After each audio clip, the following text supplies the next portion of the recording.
sit back and kind of make more while they're his team. Island job. Right. But yeah, it's just pretty cool. So fun because the NBC video running all this stuff. And like, I just noticed it. it was like, Did you take a look at the TikTok? I didn't know. I just saw like a. He's pretty good. I mean, he's a goober, but he's pretty good. Yeah, if you get the chance, I'll look for the link later. I'll link it to you. But. Okay, thanks. Yeah. You know, early, and then what we'll do is maybe next time we'll have you show that, get people ready to do that. Small audience. Yeah. Yeah. Oh, you know, oh, good. I have more energy, but I don't know. I was falling around the way here. It's like my brain's still upside down. But I did fix the connect page. You guys get a chance to take a look at it. It's the same format as the thermal. really like that. That looks a little cleaner. It just takes up less space.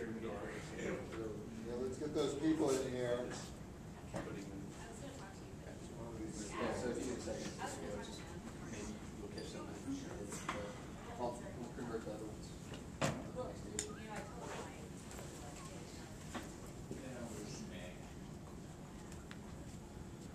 I'm not sure we have any announcements. We have a skeleton crew. What, people haven't come back from break yet? Mentally.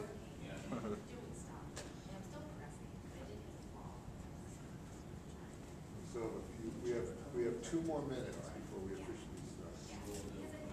How do we officially start?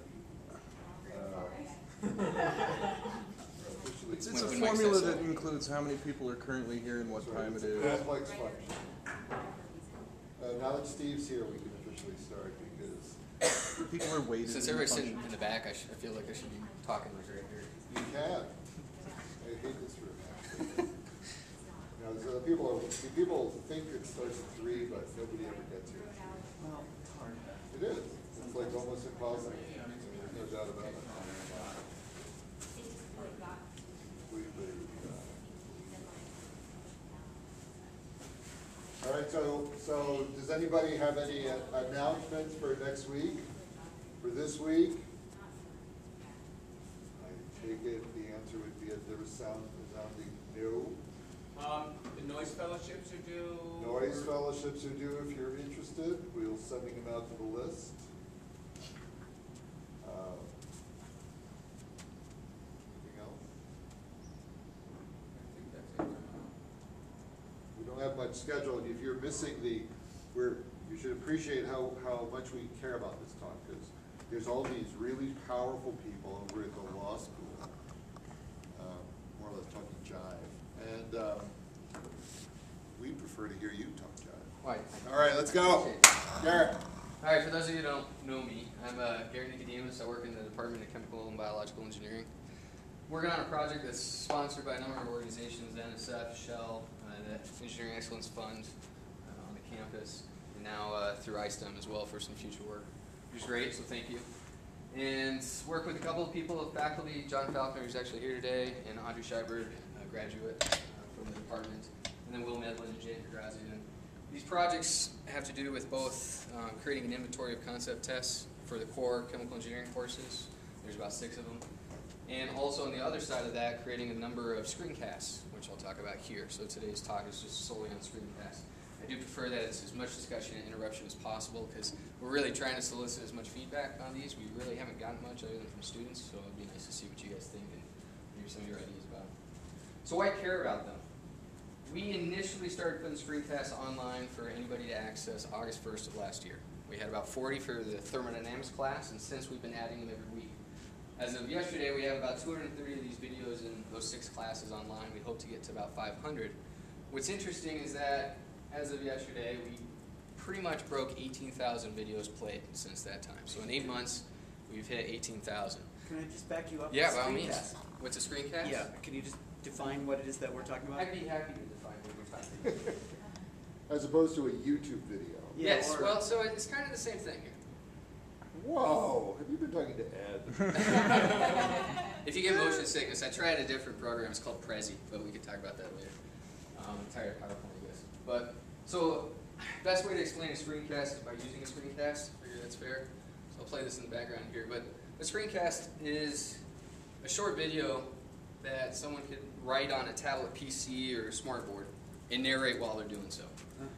So different from a YouTube video, because YouTube, it could be anything from your neighbor jumping off their fence into a pool to, you know, a teacher talking for an hour, whereas this is really focused on, you know, a 5 to 10 minute video of a very specific topic, maybe going over a part of a homework problem or a test problem or so forth. And so since you can narrate through it, the student has the option of pausing it, playing it, going through it as however they'd like. And they could access this online or download them so that they can play it on any device they have offline. So that's kind of what we But consider aside from its screencasts. more lofty subject matter, it's not that different from a YouTube video. No, it's, I mean, a lot of people will also call them podcasts. It's not like, or it's not vcasts interactive or- that I couldn't go in and start moving around. You're right, you can't. So it's very similar to just a YouTube video. Although YouTube nowadays has its specific connotations, since these are very academic and focused. You keep your clothes on throughout. We don't put them on YouTube. And so they're created by the instructor, or the instructor like has graduate students, says, you know, maybe you could make a screencast of homework problem number 3. So that's totally up to you. Yeah, I mean, the way we've been making screencasts is the faculty have been making screencasts, or myself, or maybe another graduate student. We're actually, one of the faculty who's teaching the fluids course this semester is going to have all our students as a project make these. And try to teach your class through making screencasts, and then we could kind of filter through them, decide if we think they're good enough to put online for everybody else, or maybe modify them Is there ourselves. a particular software that's associated with making a screencast? Or Yeah. is it sort of, I could jump to that. well, no, I don't want to derail your talk. But yeah, there is, I and, just and wanted to I'll know. get to that a little bit later. So, There's a couple in different fact, let me options. let you go back to what you were doing. No, that's now I know what a screencast is. Well, I have a follow-on question to that. Please. Are any of these screencasts being taken from the actual course lecture, or are they being developed outside before? So that's the big difference that we focus on with these. We consider them something we're making outside of the class that might be a supplement extension of something that's being in the class. So we don't necessarily film an instructor talking. And we have our reasons for this. That way, at least this would be very similar to if a student was going to office hours. You know, they're seeing how a professor would work through a problem, but they're doing it through, you know, online at their own ease at any time they want. I mean, MIT, Openware, and things like that have put videos of the entire class. I've looked at one or two, and I get to about 10, 12 minutes in, and I'm like, I don't have time for this, I don't care. You know, it's just watching a class. So these are very specific. You can look them up. I'll show you how we organize these, but you could be like, okay, today, you know, I'm having trouble with fugacity of gases. You know, I want to look at that specific topic, and there's a 10-minute video focused on that.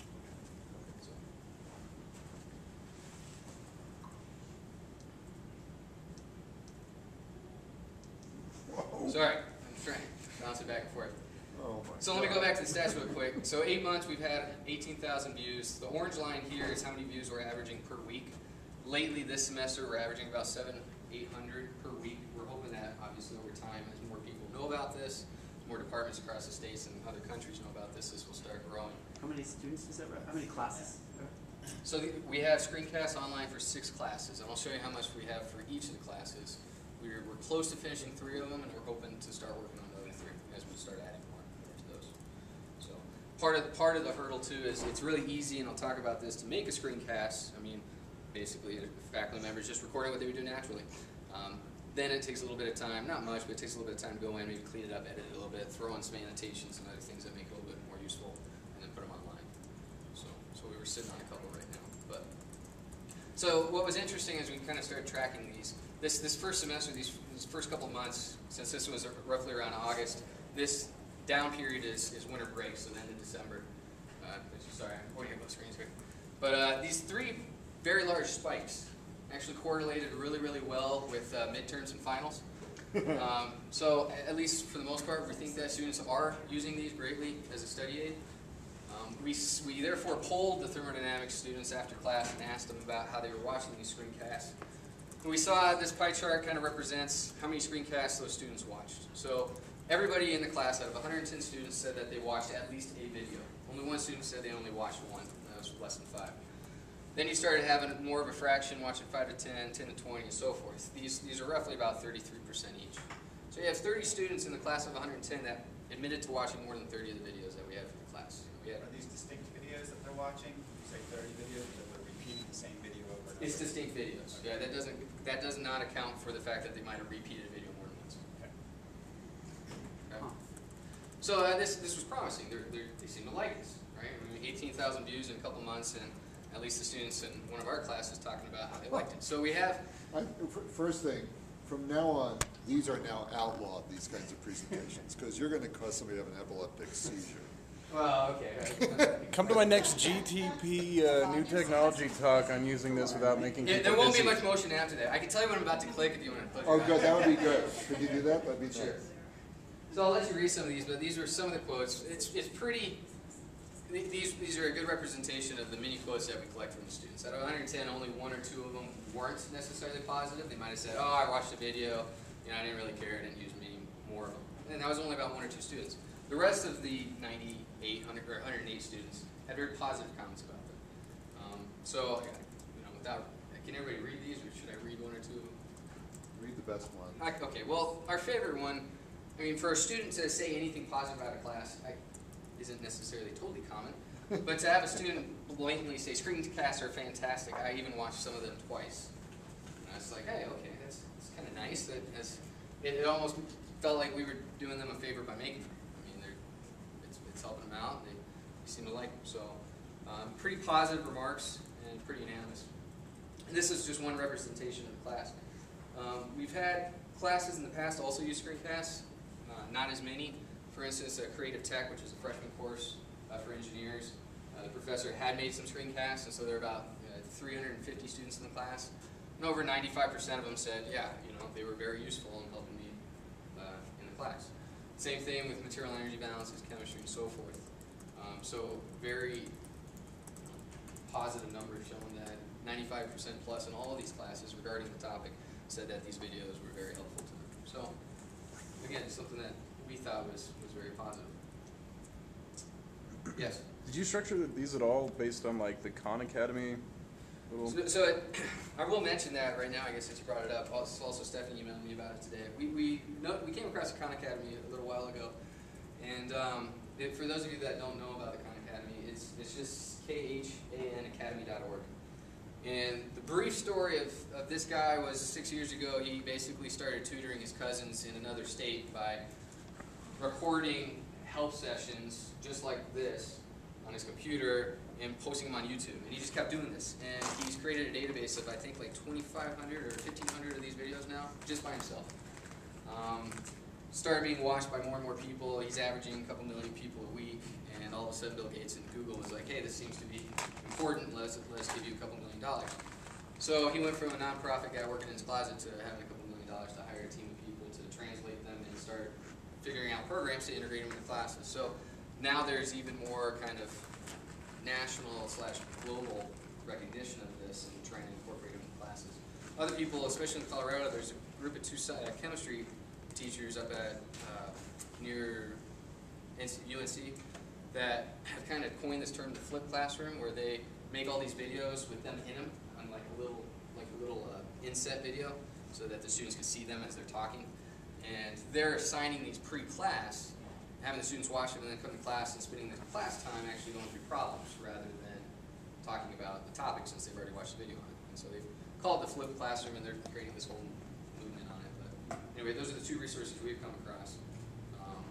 We haven't necessarily tailored our videos to match theirs. Actually, I think our videos are a little bit better than Khan's, because he just talks and talks and talks and rambles. So, and he does no editing. And periodically, he's wrong. Yeah, I mean, it's one guy talking about a lot of topics. So at least, I mean, so far of all the videos we have, I think we've had 5 or 6 people help contribute to making these videos. So I'm assuming experts in the field. So a couple things in terms of how students could use these. As I mentioned, they could be played online if they have access to the internet, or they could download them. Now that iTunes launched about 3 weeks ago, or iTunes U launched for our campus 3 weeks ago, they've been put on there. The nice thing about that, if you're not familiar with it, is you could just subscribe to a class. All the videos will download to your computer, iPod, and you can watch them whenever you want. So you can play them offline, which is nice. And a big positive is students could do this on their own time and at their own pace. So you can start playing it, you can pause it, maybe you get excited about doing the problem yourself, hopefully. We've actually tried to put in some annotations that suggest to pause it and try to set up the solution before watching it. Then the student could watch it, and if something doesn't click the first time, they could easily rewind, come back to it, and play it again.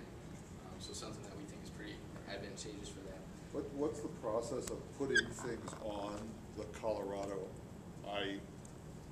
iTunes U. So there's a great assistant that works for the director of doing that, who's contacted us. Actually, their email, you can email them, it's just iTunesucu at colorado.edu, I think. I could email it to you, but they basically just went to our site, downloaded all the videos, and organized it how we wanted. And we did very little to nothing to help with that. So There were some copyright issues that the university had to go through about who owns it.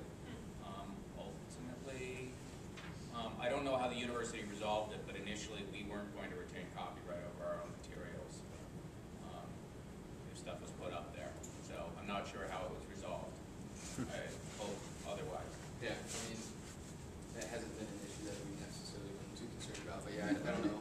Maybe we should get whoever is doing that to come and give us a little chat. Great. Yeah, I can send all that to you. I have it. Yeah, that'd be great. And the other thing that's been positive that we've also noticed is that, a student might watch this for the first exam because it's relevant for that exam, and then all of a sudden, as the final starts coming up, they might be, oh yeah, this video, I remember this, let me watch it again, it'll help me refresh on that topic. Maybe this time, instead of just playing it and watching it, I'll actually approach the problem first, make sure I understand it.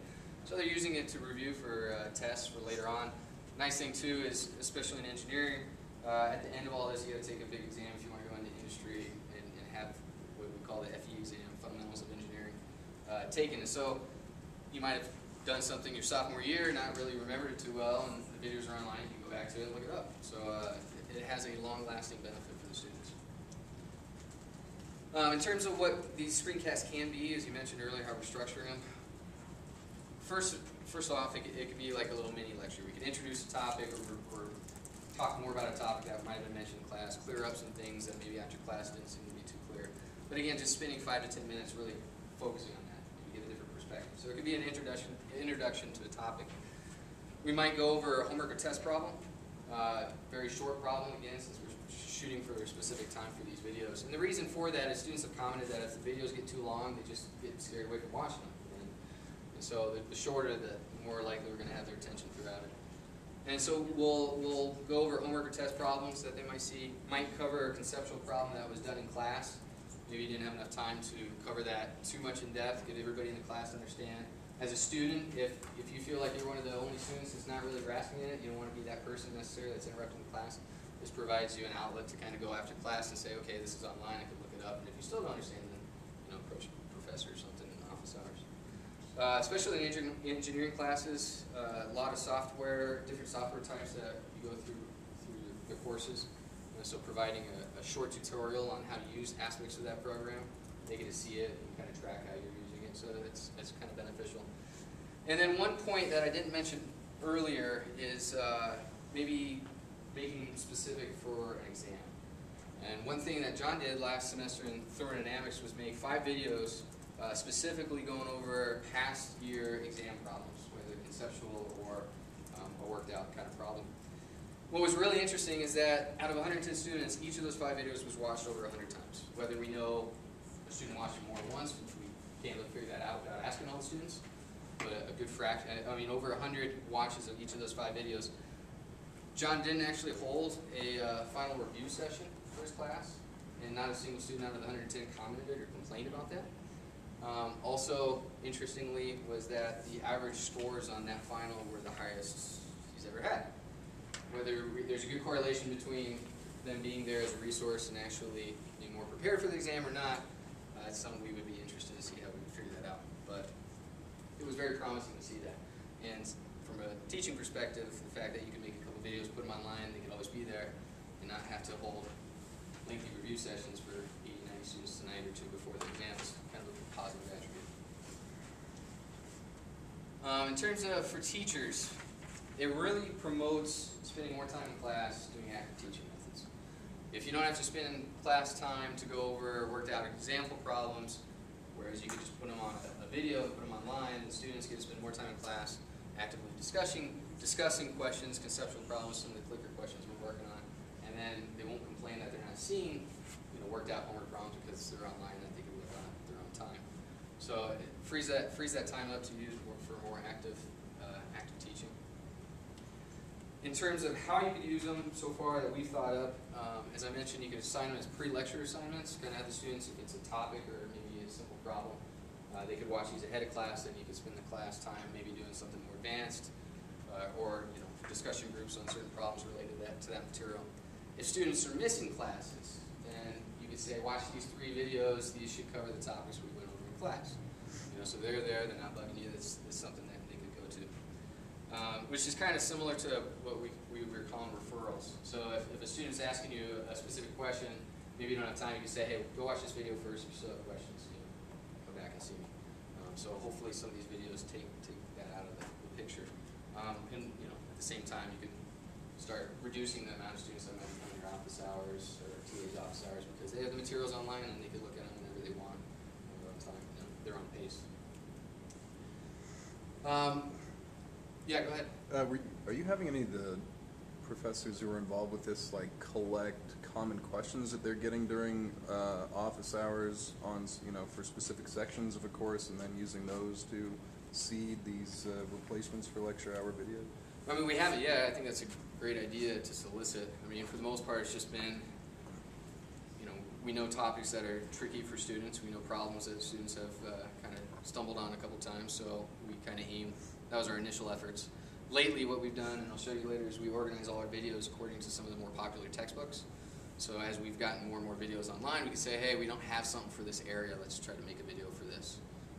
But in an aspect of blatantly asking students or teachers, do you know specific things, we do it offhand a little bit. I know when I was teaching, and still some of the people I know who teach the topic, I might say, hey, do you know any ones we should make up right now that students are having trouble with? So in that regard, we've solicited a couple students at times, but for the most part, we haven't gotten too much input on that. Do they also go through is there a tutoring session for students? I mean, what other areas would you be able to collect information about what students would want in the videos from?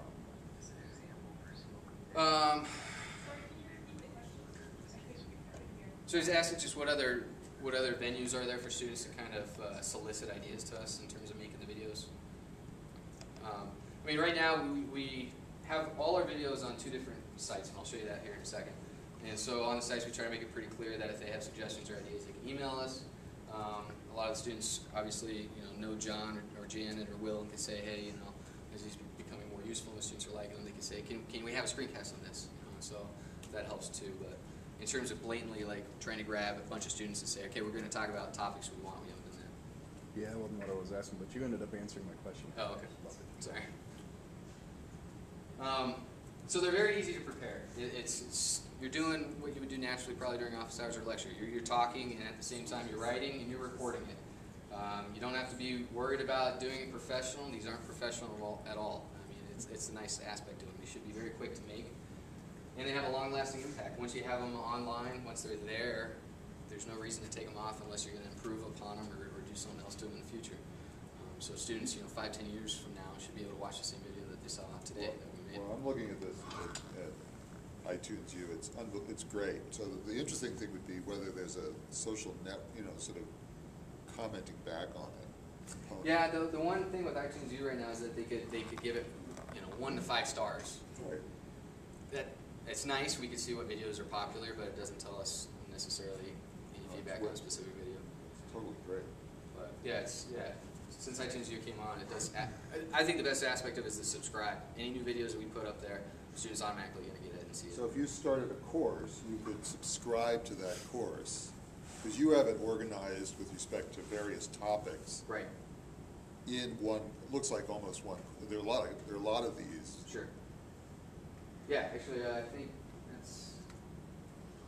I could just skip ahead to what we have really quick.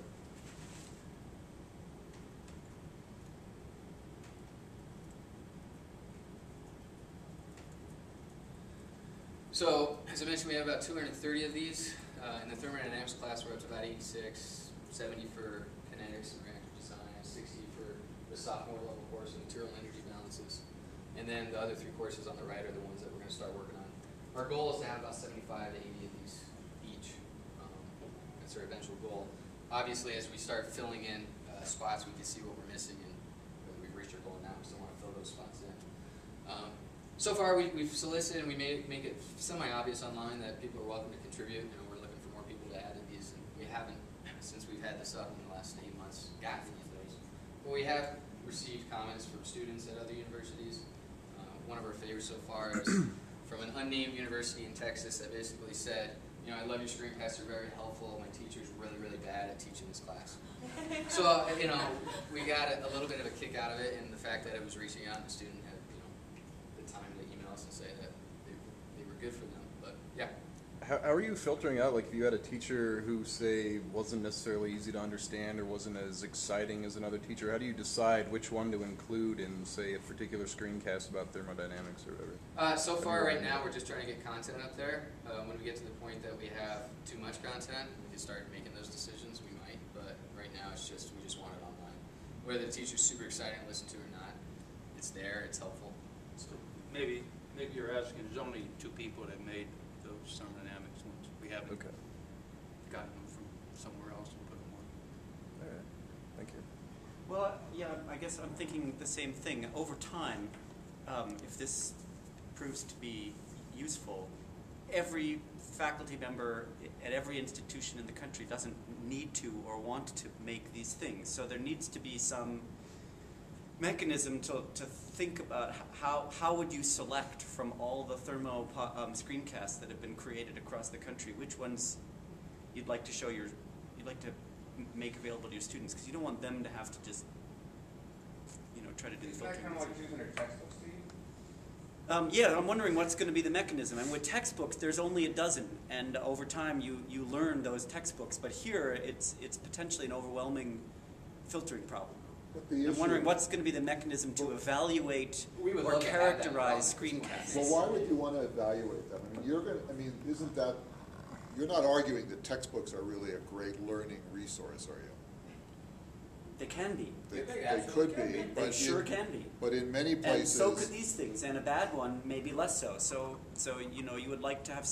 I guess it would be worth thinking about. This could be a discipline. How do you characterize the the usefulness But of this these? could be a disciplinary, different kind of context, right? Because physics may be different because there's lots of problems in textbooks, and you know, and it's very much more difficult to do problems in cell and molecular biology in the same way it is to do problems in physics, I believe, right? And so, I mean, you're going to talk about the authoring tool for this, because I could actually see everybody just putting their notes up on the fly, basically, and having it sitting there, and there'd be a selection for what's the good ones. Sure. Yeah, I mean, like I said, that would be a great problem. It would be We'd neat to have be right able now. to aggregate ones, you know, from other, you know, to link them from other sources into, you know, if you found a good one and you wanted to replace yours, you say, well, you know, this one's way better than the one I did, you know, Sure. and I want to make sort of a tree structure that makes I think them. you're thinking a little too narrowly. Like, if you're going to have eventually, you have all these different teachers that are teaching the same thing, right? And you're going to have all these different videos to choose from. Just which one's better is something that I think is better defined for individual students. Like whether a student but they identifies with, you know, a particular nationality or something, would prefer to learn from somebody who's the same color as them or speaks the same language. That's obviously a long ways down the line, but you know, I mean, you can take this really deep. It's a problem that doesn't exist, because I don't think there's so many chemical engineering faculty that are going to take the time. They look and say, oh, you already made them for me. Why would I spend the time Right. making them? I'll use yours. And that, in some ways, that's what we hope, you know, would have a broader impact to other people who would use it. So we don't see that, maybe because chemical engineering is a small enough field, so now you filter out the 90% of the people that aren't going to do anything teaching besides, you know, get up and lecture. So there's a small number of people that even would be doing that. I think physics and biology are much bigger. I mean, you had fields. 10 different teachers who were willing to do something for that. I mean, Yeah, that'd be great, and then we talk to But them, that's but so far it hasn't, you know.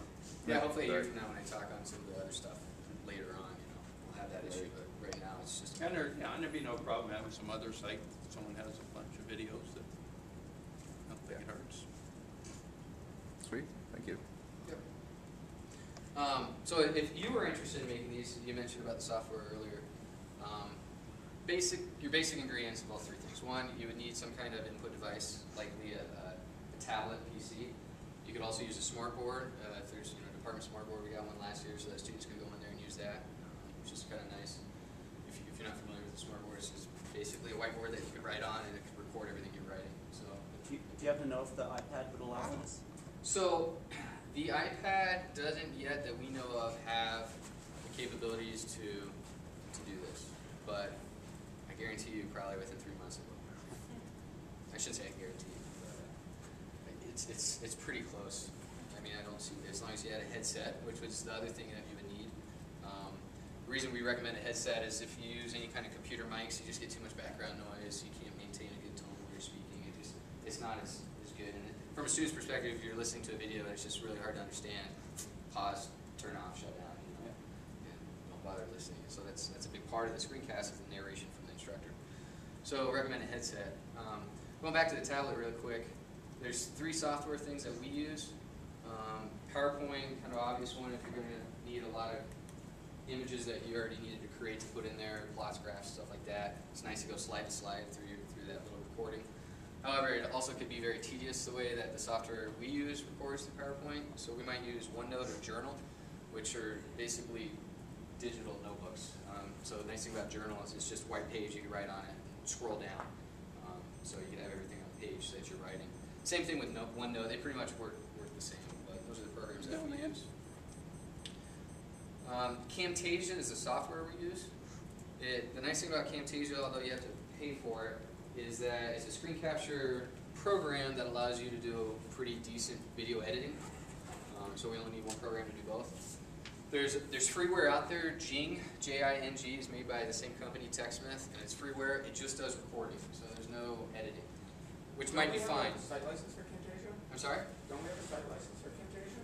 Well, plus they have a free version. Well, it's not a site license, you have a finite number. We do have computers. with No. The university, though, when we were piloting Camtasia 2 years ago, had a license. Maybe they've, of course, changed it. Anyway, so we should look into this. Anyway. Yeah. I mean, that's the one we would recommend. I haven't looked into too many others, but research on discussion forums and blogs about this kind of software suggests that this is one of the better ones you can have. Adobe also makes a program, I think, called Captivate, but it's a little bit more expensive, a little bit more technical.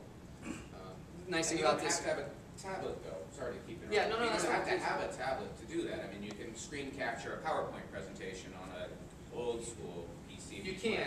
You lose your ability to write while you're going through it. Then it becomes something that's a little bit different from what we've been making. But you could just record your presentation going through some notes or something like that. Or for a free. tutorial using software, you don't need a tablet.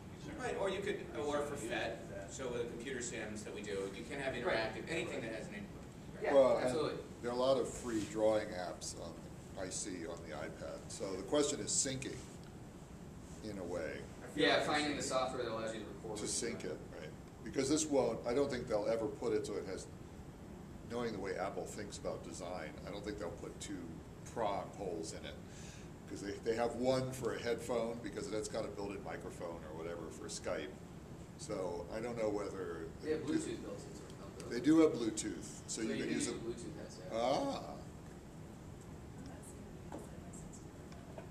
Something to think about. But, so, I mean, that's pretty much all you need. And yeah, as you mentioned, you don't even really need a tablet depending on the goal or what you're going to make.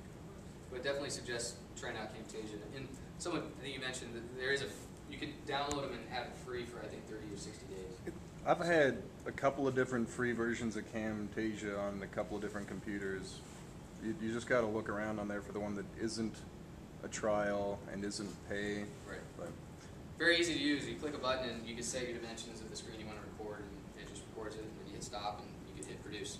It gives you a number of options. You can produce for YouTube or an MP4 file or whatever.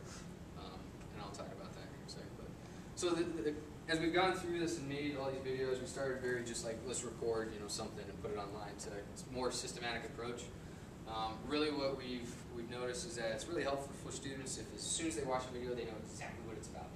So mentioning briefly the objective of the video, what they're going to see, what it's about, whether it's an example problem on a certain thing or an overview of a topic. so that they get a clear description of that. And hopefully that matches some kind of specific learning objective that you have in class, otherwise, why are you spending your time making it, per se? As I mentioned and harped on a number of times, keep it short. Recommend clearing your environment, and what I mean by that is removing any, pulling your phone off, shutting the door, because as you're recording, if you have these interruptions, it gets recorded in an interruption, and unless you stop and pause it and restart kind of thing, that becomes something that can deter the work you put into it. Could you elaborate on short? Short, yeah. I mean, so 15 seconds is going to be too short. Short, yeah. I mean, the shortest video we might have is like 3.5, 4 minutes. Okay. That's just over the course of making all the videos. It's just the shortest. It might have been like a very brief. Here's a very thing that a lot of people are making. Here's a very specific topic where a lot of students are making a mistake on. Let me just reiterate one other way. Some of the longer ones we've hit 15 minutes. And when we get over 10 minutes, now we're trying to make them into 2 parts. Again, because students just are more likely to watch it if it's less than 10 minutes. Speak naturally. So as you're recording this, just speak how you normally would. It's very easy for someone, whether it's you or someone else you hire, to go through and edit all the videos, to just remove dead time, to remove ums and ahs, sneezes, coughs, whatever. So just speak how you normally speak, because that's how students kind of can connect with you anyway. Otherwise, it seems very systematic and robotic. So it's better that you just speak naturally and go with the flow. Helpful if you follow a problem-solving outline, especially if you want your students to kind of get into that habit of practice when they're approaching the problem. So maybe, if you keep harping that the students should start with the diagram, then in the videos, when you go over these problems, you should start with the diagram. We have a problem-solving outline that we kind of suggest for chemical engineering problems that we put online for both students and faculty to look at. By no means is it the outline or anything, but it's just something we can suggest. And so we try to follow that as we go through recordings. Nice thing about Camtasia is you can pause while you're recording. So if you get to a part where you've lost your flow, you need some time, you need to take a break, you need to come back, it's better to pause. Otherwise, if you just keep recording dead space, the file size gets really large. Nice thing too with pausing is, say you make a 5-minute recording that goes well, pause it, take a second, and then all of a sudden, 2 minutes in, you make a couple mistakes, you notice it. You don't have to get rid of your whole video. The first part's fine. You can either delete the second part and make the second video, or just keep going and remove all that later in. So keep it simple. The highlight, annotate, it's nice that afterwards you could go in and maybe if you're talking about a certain equation and it's hard for the student to tell because there's 4 equations on there, you can put up a highlighting bar around that equation. You can draw arrows after the fact if you want to grab their attention. You can pull up a call-out bubble. So maybe you might say, this is in the back of your book. Well, students in this class might know what that means, but students in China might not know what that means, so we can pull a call-out that says, referring to textbook, blah, blah, blah. Or, please see this other screencast on this topic for more information. So you can add that in later just as more references for the student to use, which definitely does become helpful. So the last thing is, once we have these videos, the way we're putting online, as I mentioned, iTunes U already, one of the more ubiquitous formats is the MP4 file. As I said, Camtasia can do a number of things, and you can produce a number of things at once. But the MP4 file works on a number of portable devices, smartphones, tablets, etc. QuickTime players play it. So it's just the easiest format to work with. Both YouTube and Vimeo accepts MP4 files. We've been using Vimeo because, as you heard me bad talk YouTube earlier, it's more geared towards artistic efforts, educational videos.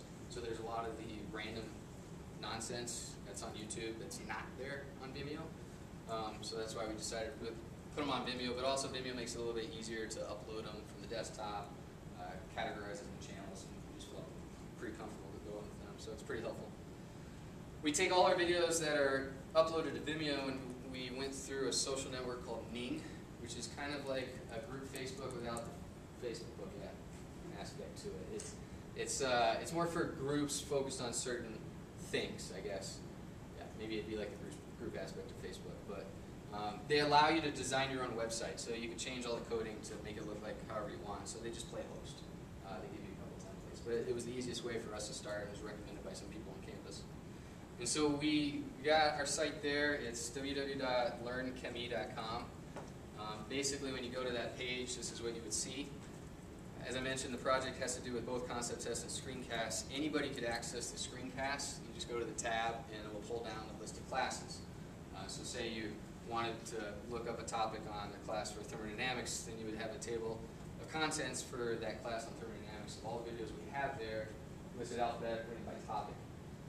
One thing that's not shown here, because I didn't take the clipping correctly, right above this we have all the videos organized to the more popular textbooks that are used for these classes. And we've contacted Wiley and companies that distribute the textbooks to just see like the number of institutions that are carrying them to get an idea of how popular they were. So we felt pretty comfortable with the couple that we put on here, and we've organized two and find them more helpful. As I mentioned, the nice thing about organizing these to textbook is twofold. One, students like it so far that we've seen from comments. As they are following through the class, they know that, you know, I don't need to look at this video per se because it's later, but these videos are here. Maybe my teacher didn't say something about them, you know, and I can just watch them. So, you know, another good aspect about these is you don't even have to assign them, students are watching. You have to assign them. And so it shows that the students, again, really like these. But the second fold about the textbook is it also allows us making them figure out where the gaps are so that in the future we can try to fill those. So I was just trying to play one of the ones from iTunes U on this guy, and it says it can't play it. Is that a bug or a feature of this? What are you using? Just an iTouch. Do you know if there's? You can't play the video on iTunes. So the iTunes videos just say they can't play on this device. Huh. Well, I've Are been they playing. using? I just tried a couple. Yeah. So what's the? These are MP4s on iTunes. They're MP4s on You iTunes. can play it from that website, Yeah, okay. thelearncandy.com. Yeah, you might be able to, yeah, if you open up a browser in your phone, you should be able to play it from that site. Otherwise, you'd have to pick apart your device. But That sounds cool. I know the videos play through iTunes on a laptop They sure do play on and here. on the iPad. So thank you for verifying that. I'm watching it. So when you pick a video, we have them I'm embedded. not listening to you in your anymore. site. I'm No, watching that's it. fine. Hey, Right. good. We got you interested. So we have a description of the video, and then the student could just play this within it. The nice thing here is we could collect information on how it's played through here using Google Analytics, so we could kind of track the usage. But regardless, they have the option to play it through this site, or they could go straight to Vimeo. Vimeo has its own player, has buttons to allow them to share them through emails or embed. One of the really interesting things we saw, not being a big social media fan myself, but we've seen that a number of people have actually gotten to the videos via a link from Facebook. So students are sharing them on their Facebook pages for their classmates. So it's starting to spread, which is nice. The other nice thing about Vimeo is you could organize them by channels and have all the videos that we put on chronologically, so students are watching one video and then saying, okay, maybe I'll watch this too. So it makes it easy. Does Vimeo have a comment section? Vimeo does have a comment section. The one downside with that is you have to become a member, but it's free. So it's a quick sign up, and then you can post your own videos just like YouTube, but then you can comment. I think YouTube's the same way. I think you can't comment on a video unless you sign up with YouTube. So it's just, so far, we've had a couple of students like a video. It's just an aspect of Vimeo that's there, but we've had no comments like, hey, can you do something like this too? Which we would love to see. I'm grateful for it. Yeah. But, so, Well, there's a $2 app here called Animation Creator that everybody likes for $2. let's see, aspect of this. So, just to summarize everything, as I've harped on here, students obviously like them. They've watched them over 18,000 times in the last 8 months, and we're hoping to break 20,000 by the end of next month, and maybe 25,000 by the end of the semester. And as we keep putting more videos on there, hopefully that will just keep exponentially growing. Very inexpensive once you get the software to make, it's just your time, but it's really easy and short to make them and put them online. And like I said, once they're there, it has a long-lasting impact. Hopefully, if you're trying to gear your classes more towards active learning styles, you know, by providing these as resources for the students, that might help you do that.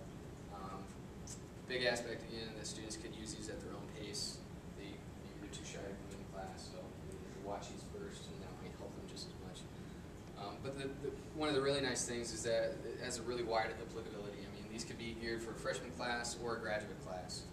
Maybe graduate students trying to remember a topic from their undergrad could go back and watch these. So far, we've noticed that they've been played throughout the world, in every state except Alaska, and in 103 countries. So it's growing in use.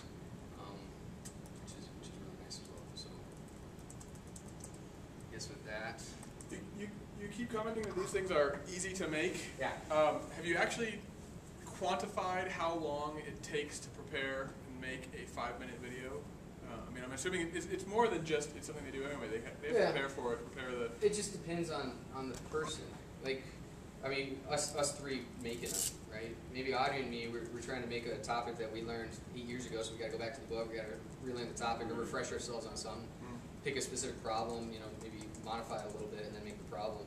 So for a 5-minute video, it might take us half hour to an hour.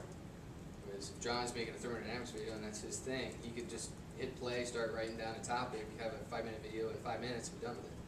You know, that's Well, it's gotta be more than 5 minutes. That's what I'm wondering.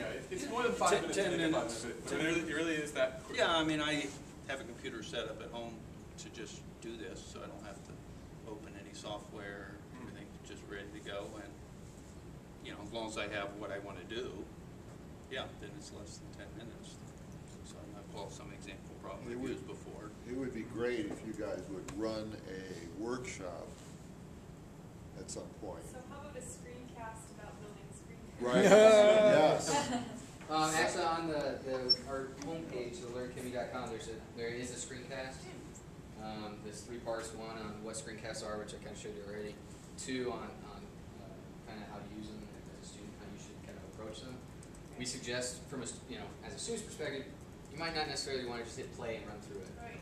You know, especially since a good vast majority of them are worked out problems.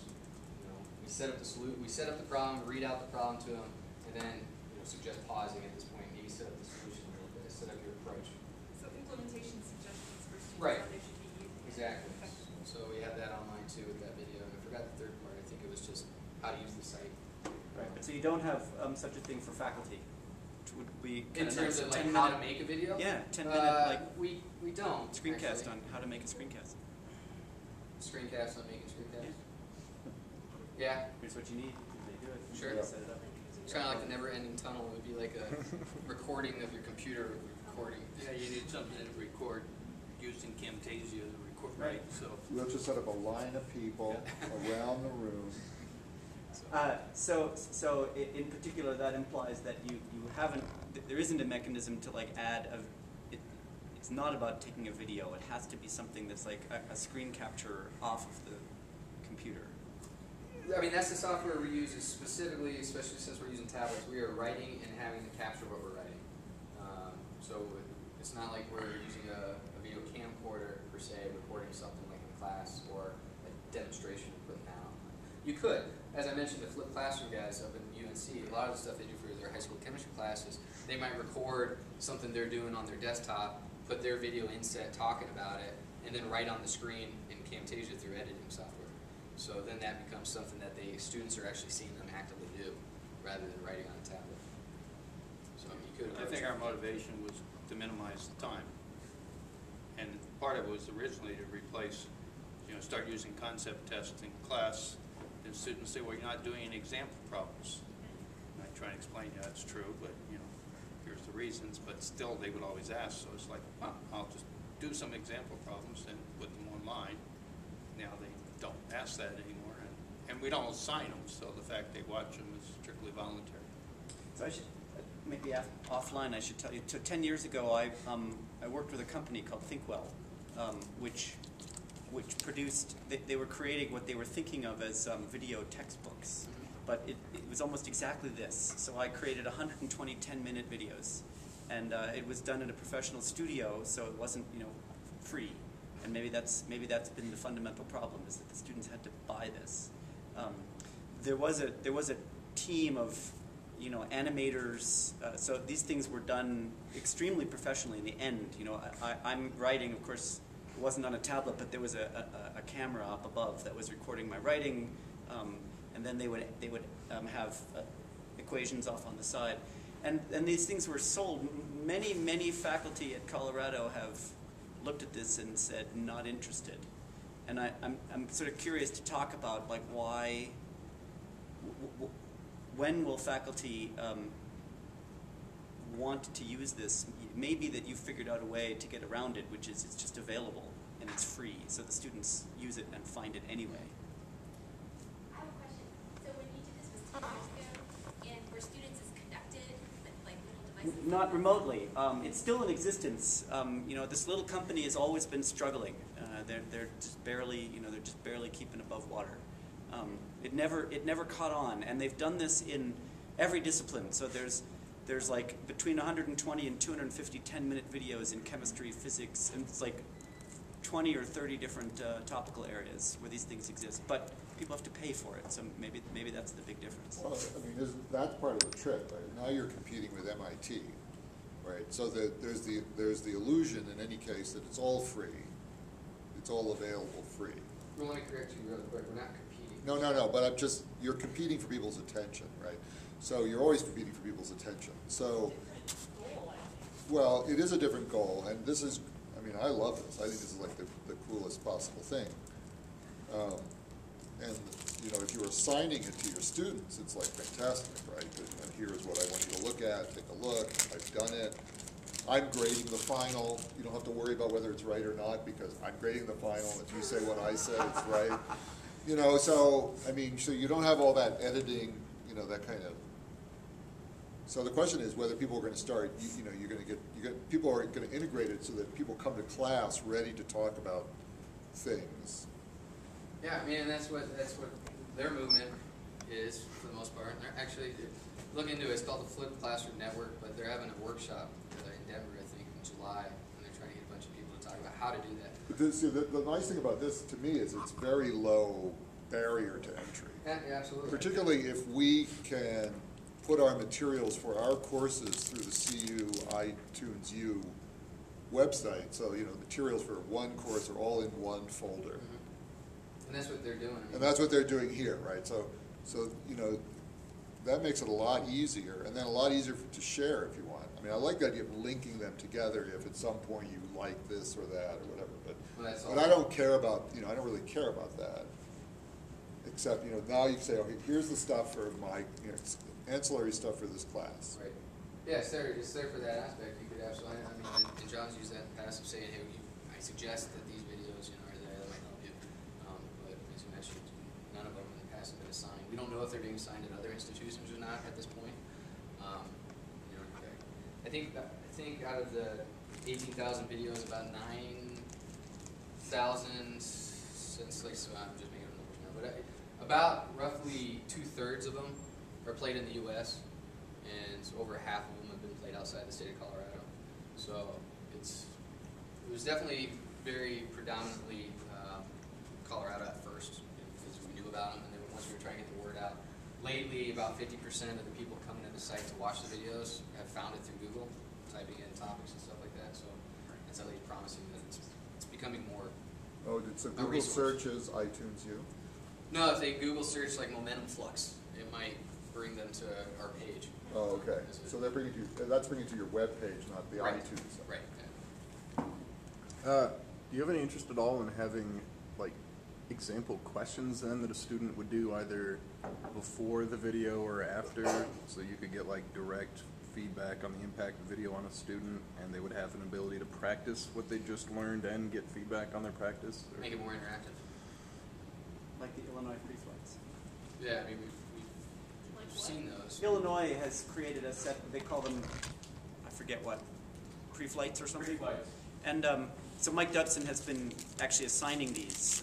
They're little 10 or 15 minute, and it's a mix of this, and I think there is some video of the faculty members. So it's sort of a little flash video, right?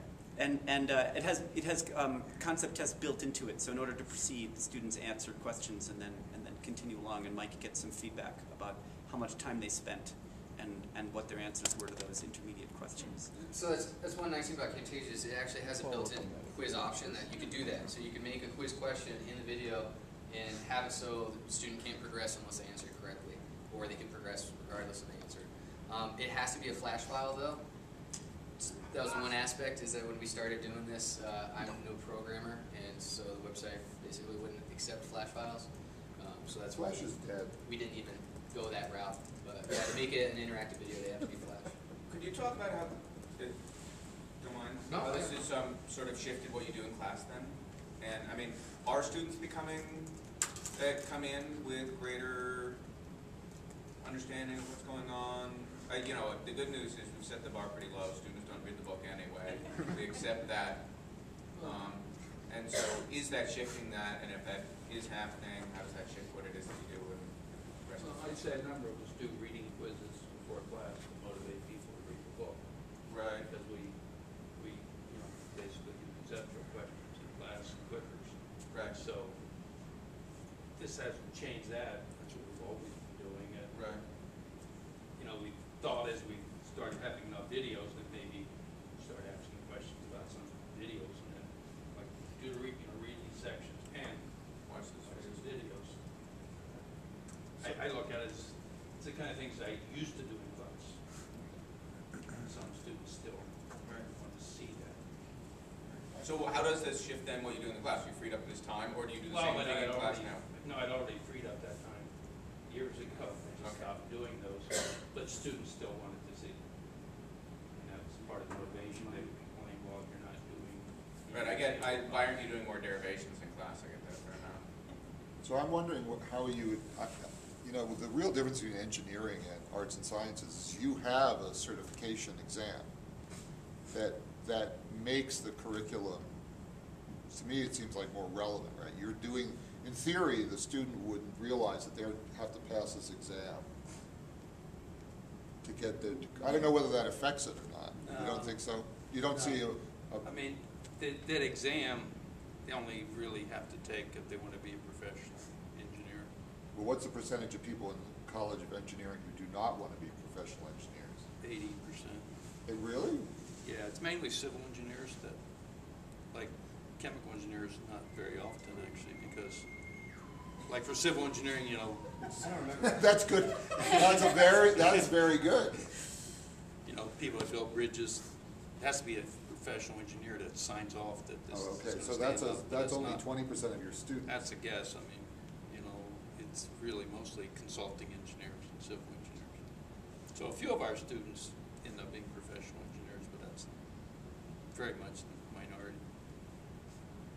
I didn't mention it here, but some of the classes also have crossovers with other disciplines. I mean, like our fluids class, the videos are being watched hopefully also by mechanical engineers, other students taking that class in other disciplines.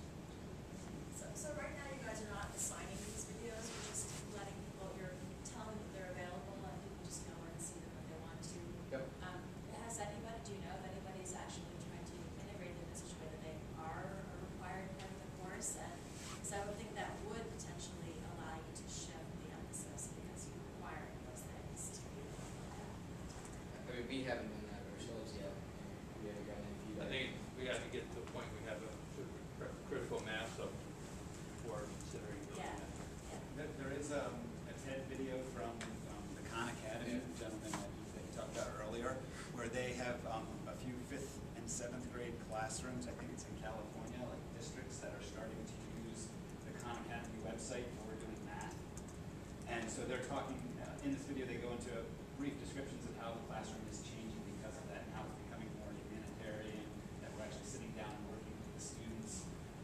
Their site, yeah, and this might, I mean, maybe there could be a good connection with them as well, because one of the things that they talk about that I think they've done very well is the creator of the Khan Academy comes from kind of an analytical background, so he is actually, the site has been created that you can kind of really dive deep down into the analytics of which problems are the students looking at, which problems are they having difficulty with, which videos are they watching, which ones aren't they. It's almost overkill. It is almost overkill, but it really lets you get that fine detail. So in theory, you can sit down with Johnny and say, let's work on this problem without having to say, Johnny, what are you having problems with? Because you already know. Because you already know. Yeah, yeah. In real time too. Exactly. So, I mean, and he talks about it, of course, as being the future of education, and that we're switching the lectures to outside of, he calls them these essentially the lectures, that we're switching them to outside the classroom, which then gives us time to really work with the students, be interactive, be hands-on inside the classroom. Yeah, it's a good talk. Look it up.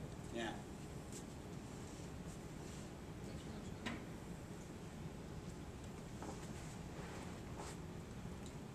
Any more questions, or are we just blown away by how great that was? So what are next steps? I mean, you want to make more videos on this. Have you thought about how to go deeper into assessment, either how they're used or how they're impacting student understanding or engagement in the class, or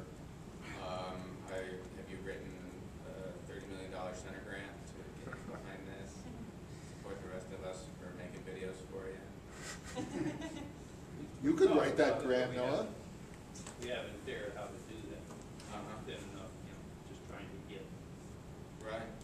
enough of them available. But, yeah, it'd be nice to actually show. On one hand, I look and say, well, the fact that students watch them on their own means they're putting more time in the class than they would previously. That's got to be a good thing. But it's a much bigger effort, I think, to do that kind of assessment. Right. We're probably not qualified. Well, it'd be an interesting sort of session, if this sort of catches on, to think about, there are a bunch of different, what pops into mind for me, a bunch of different areas to look at. You could imagine looking at differential impact for students who do and don't, looking at different topic areas where students engage and don't, figuring out different modes by which you then can engage with students in the classroom versus not. There are all kinds of different levels, I think, for which this is really susceptible for a sort of nice. I'm wondering whether there's a model where you could be doing it in, so you stop doing the derivations in class, but people who haven't done that, you could imagine setting it up so that when people ask you questions, you do the derivation. Capture it so that you have it, edit it down for just that. So to sort of build what you need as opposed to what you think you need. So whenever somebody asks a question, if you had it set up in a way that you could automate, sort of you're doing it and capturing it, that might be a very interesting way. But we don't have smart boards, right? That was kind of our push with the grant we got from the engineering center to do the smart board, was that we envisioned that if you held office hours in there and students came in, you could answer the question by writing on the board, it's capturing it, and then you edit it and put it on the Well, you could capture the whole class with Camtasia if you're using a tablet. I use a tablet in class and I don't use a board, so you could capture Right. and then edit, take out, here's a chunk that would be pretty simple to do. You got to be pretty careful with Camtasia and long video, though. Like, it really starts freaking out. Does it? I'm Speak sorry, up. Camtasia. Don't try to make a 1 hour video with Camtasia Yeah. unless you have a really awesome computer. In my experience. He's right. After like 20, 30 minutes, it can start getting jumpy. Well, let alone, the response to you, Mike, I think that's really good to identify what it is that's needed rather than what it is that we project is needed. Flip side is we can do a better job Retrospectively. well, with sort of reflection with thought and analysis, or after giving an in-person Yeah, address, yeah. than the improvisational work that most of us do.